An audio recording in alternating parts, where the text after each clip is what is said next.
Welcome to the Nifty Chicks. In this episode, we chat with Betty, the co-founder of the NFT project DeadFellaz. Since its launch in August of last year, DeadFellaz has become one of the top PFP NFT projects in the space with no signs of stopping. We'll hear more about how DeadFellaz came to be, Betty's perspective on being a female in NFTs, and her experience going from an anonymous founder to being doxxed. Let's do this.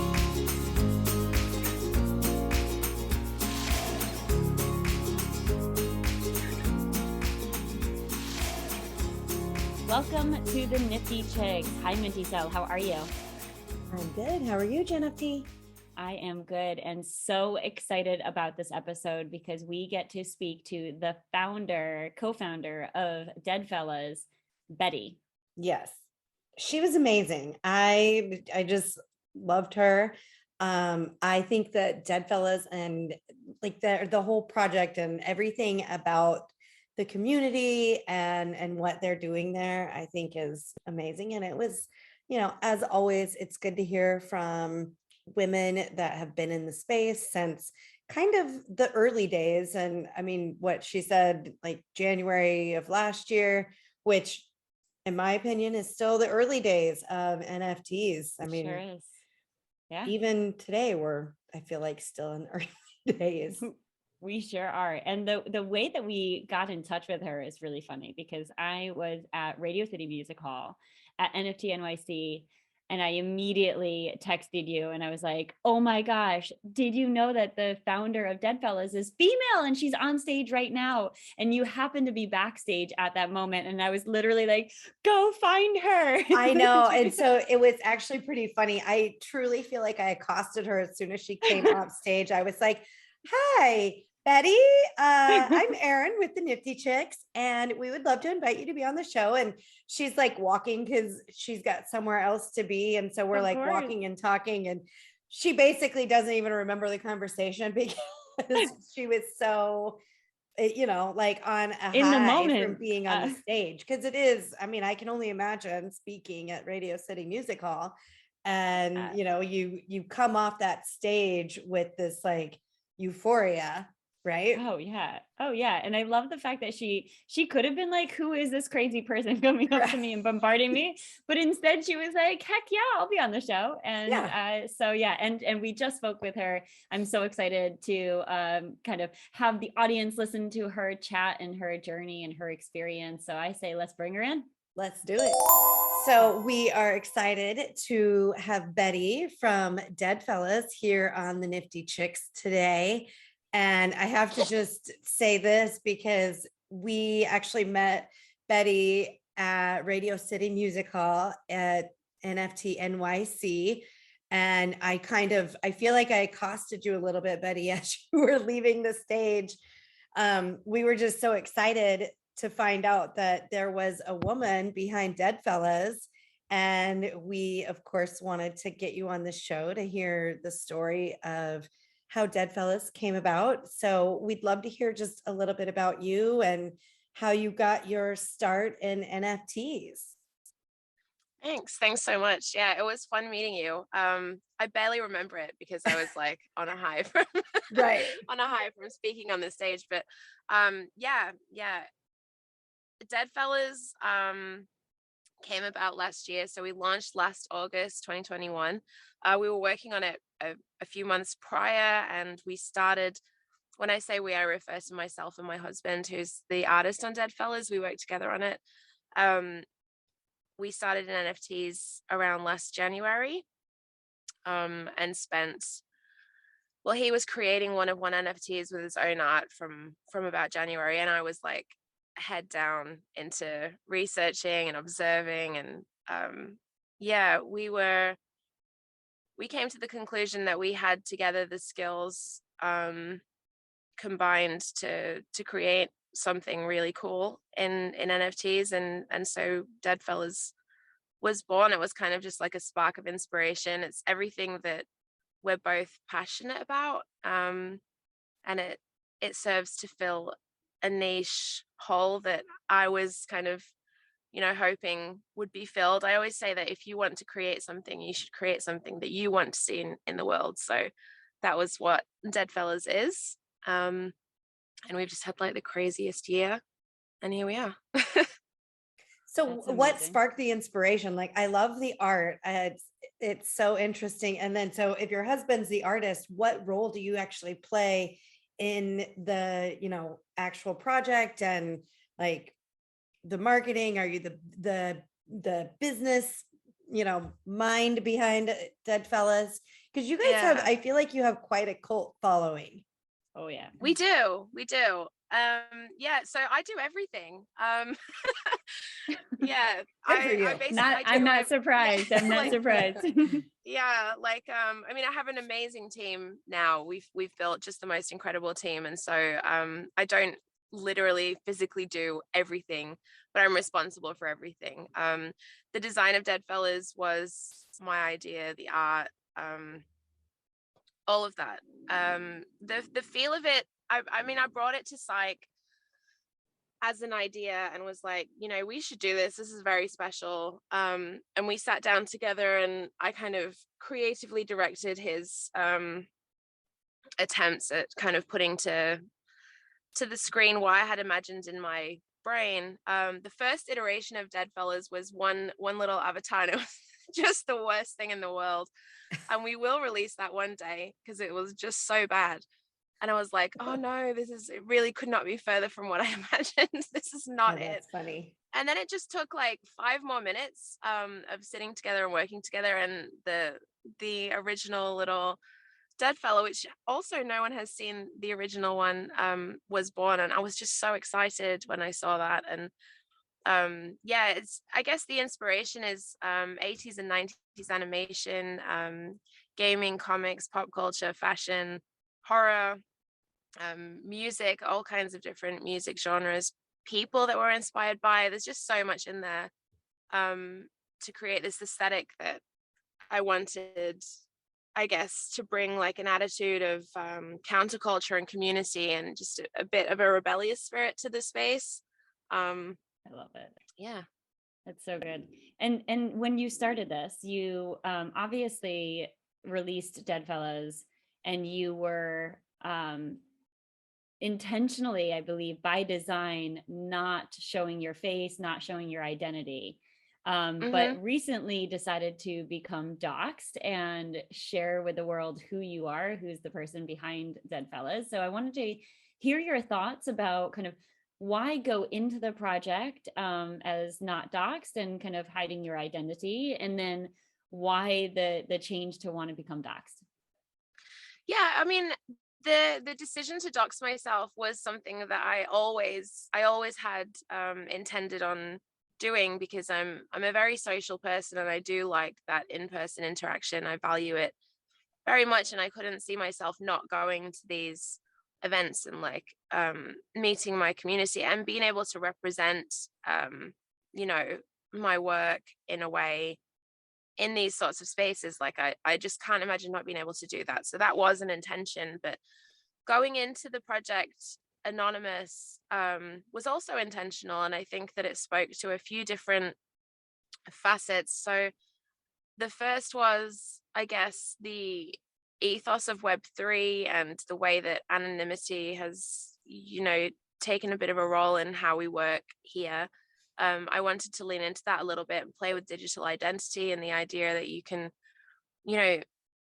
really present yourself however you'd like. I mean, to be quite honest, I always say that I was like semi-anonymous because I've always been myself in this space. I'm the same person online as I am in real life. I just am a bit more green with my avatar. And I think that as well, I wanted to be someone that could lead in an ethical way, being anonymous. And I use the word ethical kind of loosely because I know that that's very nuanced, and who am I to say what's ethical anyway? But just to be a good example of that use, because I see that anonymity is something that a lot of people with marginalized identities use for safety to navigate the space, especially while the demographic is so skewed towards, white cis males. So I think that that's important to maintain. I wanted to use my PFP as an example of how you can create a personal brand around these projects. and become known as your avatar. And I also wanted a little bit of space between myself and my family. I know that many people in this space, you know, a lot of people are younger and don't have families and that sort of thing. I have 3 young children, and I know the craziness of the internet, and I don't really want them to be at the forefront of this. I think that it's a very strange intersection that we found ourselves in, and not something that I had anticipated to start, but like the way that when you run one of these projects, like you're really well known in this niche, and it's, I guess you're sort of like a micro celebrity, and it's a little bit of a strange thing to navigate. So I just wanted to make sure that I was doing that safely for my Yeah. kids, because they didn't sign up to create an NFT project. But yeah. So I'm curious because we talk a lot on this show about just women in the space and how we're received by men. And so I'm curious, how did you as a woman, with, not necessarily being doxxed, but I'm sure most of the people that you were working with obviously knew who you were and that you're a woman. How were you received in creating the project and working with people? Did you feel like, I guess, there was a difference between you versus, say, your husband? Yeah, definitely. I've had a lot of moments that are beyond frustrating. I think that to be able to navigate this space in a way that allows you to move forward quickly, you have to kind of put up with a lot of stuff that feels like you've gone back in time. So I've been referred to as some Australian wife. People have approached 𝐦𝐨𝐽 to control your wife. I'm very outspoken, and I guess I just kind of march to the beat of my own drum. And I think that DeadFellaz is a slightly unexpected project for a woman to be running, which is ridiculous. Like, why? In what world is that a shock? Like, that in itself is frustrating. But I do try to lead with my work, and I think that the power that I have in disrupting the space as a woman comes from doing my work outside of being boxed into the women in Web3 kind of trope, because I think that that's a category that people, especially while the demographic is skewed, kind of use to just shove people in. You're in that box, and then it's hard to get out of again. And I try to work outside of those. I try to work outside of that so that I can kind of shake things up without people's labels. And there's power in that too, though. There's power in those groups as well. So it's just a funny thing to navigate. I don't know. It's hard. It's not for the light of heart. I have definitely a very different experience than my male counterparts. I'm in a lot of founder chats. Sometimes I'm the only woman, and I see their experiences. We speak about it, compare experiences, especially at conferences, and with different publications and all kinds of things. And mine is always so different. So that's frustrating, but we'll get there.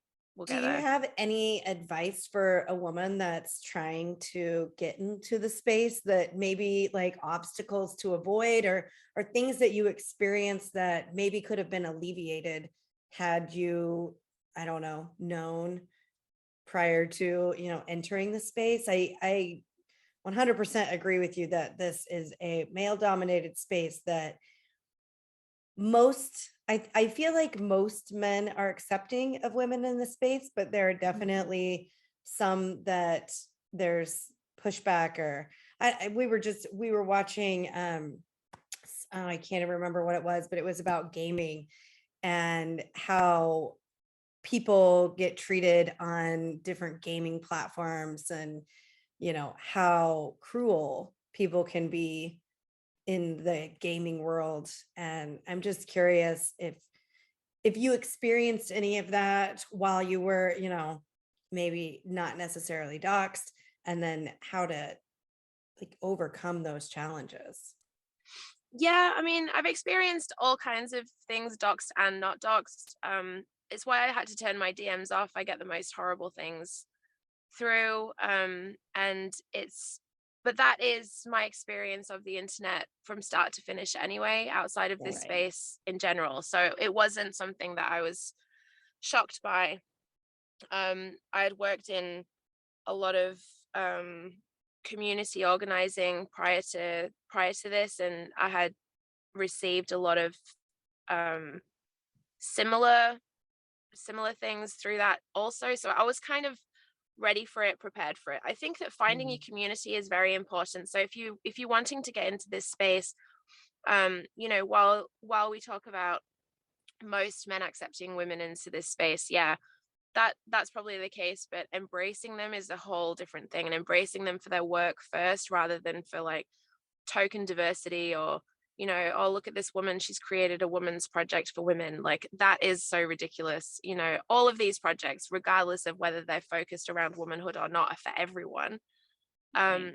So finding other people that are experiencing things like that, for solidarity and community, can really help. And also, you know, finding really great allies. There are so many men in this space that have been such a source of strength and, you know, confidence and everything to me, that I didn't expect. I really did not expect that, you know, through whatever I have going on internally around this issue. But yeah, it's just been wonderful. I've found that the most inspiration and everything has come from those allies. So yeah, find your community, I think, is very important. Getting on Twitter and getting on Discord and finding those people, connecting with them. It is all about community anyway, isn't it? I know Right. that's very Mhm. cliche, but it's true. Yeah, Yeah, totally agree. definitely is. That's awesome advice for anyone really stepping into the space, but women especially. And my question is a little bit about like DeadFellaz itself. Did you because we always talk about like, you know, things we look for when we're investing in projects or we're joining communities, things that kind of pique our interest. So tell us a little bit about kind of the maybe it was expected. I'm guessing it's a little bit more unexpected, but like the massive, incredible like drive and journey that DeadFellaz has taken. Did you expect that? Is it, you know, overwhelmingly surprising? I mean, you guys are such a top and leading project in, you know, trading volume and continuously like on a great trend despite market issues. Tell us a little bit about kind of what that journey was like when you woke up and you're like, okay, we're sold out and people are loving us. Here we go. Okay, so I never went to sleep to wake up. So that was it was crazy. We were we were in Australia. Obviously, we're still in Australia. And we launched at 2 a.m. our time to cater for the most people that were in our Discord and whatever before we launched were in the Northern Hemisphere. So we catered to that. It's still the same now, probably a bit more evened out over the world, but back then mostly North America. So yeah, we catered to that. We were up 2 a.m. We never went to bed for like 3 days. I think it was crazy. We were in lockdown with 3 kids. It was just absolutely bananas. Oh my gosh. So yeah, that was wild. But I will be honest, and maybe this sounds conceited, I don't know. Okay. But I knew we were going to do well, and I knew it was going to be a big thing. And that was kind of what was thrilling and exciting about it, because I was like, we're on the precipice of something very, very great. And the chance to be able to work on that. And I was equal parts in shock. I wasn't shocked at the fact that it happened, but I was in shock that the entire thing was happening, like NFTs and us even being there, and what the hell is this technology? And there are thousands of people supporting artists to create something, you know, from the ground up, all around culture and community. And I think that is where a lot of our success lies, is that DeadFellaz was created culture and community first. And so it was really built around the idea of this is something that we can create together, but around, I guess, my ideals and 𝐬𝐤𝐤's ideals. You'll find the same in most projects. You know, there'll be a certain feel or a certain vibe that surrounds that project, whatever that is and wherever that inspiration has come from. For DeadFellaz, it is really a very personal thing because it is us, you know, it's 𝐬𝐤𝐤's art and it's my ethos. And so we really, I don't know, I guess we leaned into that to the point where we prioritized the culture of DeadFellaz so much that I think that that's what gets us through maybe downtimes. And I think that that's the case across all projects. You know, if the financial aspect falls away, which is what happens with bear markets, if you've got nothing else, there is nothing else. But if you've got this strong culture that really transcends all of that, it will pull you through. And it's so special. I can't even, people get emotional about it, you know, like a lot of our team, when we met them in New York for the first time, we flew all of most of our team out to New York, including the Discord mods. And, you know, we were all together and it was just awesome. very, very emotional. Yeah, it was just so special to be together, and everyone is such good friends, and it's like everyone's excited to work together. And that's the culture that I want. Like, I want people excited to know each other and excited to be together. And it's the spirit of Web3, really. So yeah. So what are you doing in the bear market to keep that community alive? Because I feel like, I mean, I'm involved in a lot of different, you know, NFT projects and all that, but I feel like some of them are going to make it through this without an issue because they are actively engaging and keeping that, you know, I guess, keeping up with the communication and engaged in the community. So are you guys, is there anything special that you guys are doing to help keep everybody engaged? Because I feel like if you don't, then otherwise I feel like people will just be like, oh, okay, well, I guess that project's not doing anything anymore. And then what, you come back when it's, you know, bull market again and everybody's forgotten about you if you know, aren't staying active. Yeah, I mean, so our community is all around engaging the community in fun and different ways, finding ways for people to connect with each other and experience things together online or in real life. So a lot of people pulled out of New York, or, you know, pulled everything back a little bit, downscaled a little bit. We did not do that. We went full in, did the craziest party, thousands of people. It was so fun, and really brought together what we've created in a tangible way for people to experience, you know, touch and feel the world of DeadFellaz and be together for the first time. That was really cool. And I think it was amazing for people to see at home. Yeah. Aside from that, we have like gaming servers that we've created. So like our mods run these really intricate games for the community to get involved with, like survival games, and Dead Hunters, which is another one that's been designed around DeadFellaz. There's lots of different things that people can get involved with and just have fun, I guess. And as well, not to be this is cliche again, this space runs on cliches, I swear, but bear markets are for building, and so we're building like really, really hardcore. We have 3 tech startups that we're fleshing out right now, basically building the tech that doesn't exist that we need for the next stage of DeadFellaz. So yeah, hoping to move the whole space along through what we bring to everyone. Yeah, so we're very, very, very, very busy. There you go. And so I want to make sure everybody knows where to go check out DeadFellaz, and that's Dead, DEAD Fellaz, FELLAZ.io, and Twitter is the same, right? Yeah, it's just DeadFellaz at Twitter, and then Instagram is DeadFellaz NFT. If anyone at Meta is listening, please give me the DeadFellaz username. Thank you. Does somebody have it and they never post on there? Oh, I don't know. We'll figure it out. We'll get there. I feel like I hear that from so many people that it's like, oh yeah, somebody's got that username and they won't let me have it and they never post. And Oh goodness, I know. Anyway, we'll get there. It's fine. Yeah, and then we're in Discord. You can access the Discord through the website. If you just go to connect to the Horde, there's links there that will bring you through. And yeah. Perfect.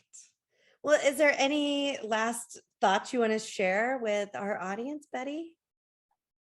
I guess that the sentiment around crypto and NFTs outside of the NFT space are kind of negative at the moment with the downturn of the market, but inside the spaces, and it's like we're just blissfully ignorant because we know where it's going. So everyone is fine and we're all having a great time. Right. And maybe that sounds ridiculous. I don't know, but literally no one that I know that is founding a project or, leading tech or any of that in this space has stopped or feels bad about this space. Like no one. So totally agree.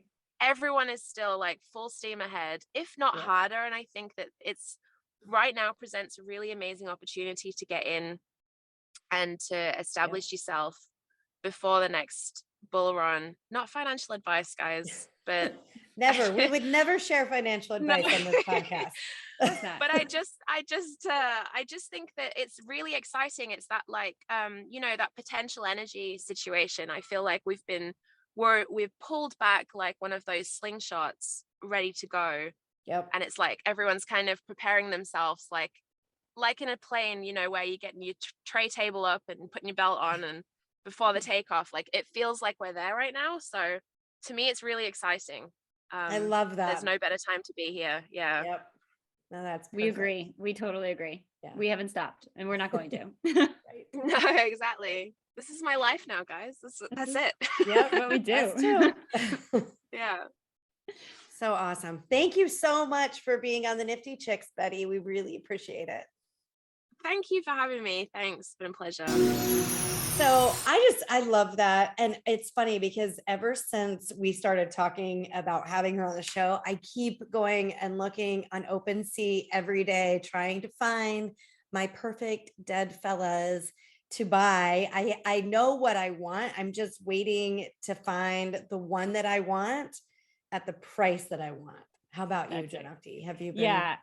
I have been also stalking the project and I love the community. I love what they're doing. And that interview just made me so more excited to stay involved. I just joined their Discord, so I'm excited. Well, about the other that. thing, I was following their journey at NFT NYC and watching the parties and community meetups and everything that they had going on, and truly felt like, oh man, I wish I had been in the state or in the project before the NFT NYC. But I'm like, next time I'm not going to miss out.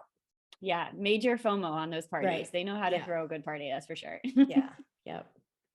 So, that being said, we're all about the socials and we want to make sure that you are following us. You can find us at the Nifty Chicks. That's at the Nifty NIFTY Chicks CHICKS. You can find us on all the socials there: Facebook, Twitter, Instagram, LinkedIn, you name it, we are there. That's right. And always thank you so much for listening. Remember, invest in yourself. You are worth it.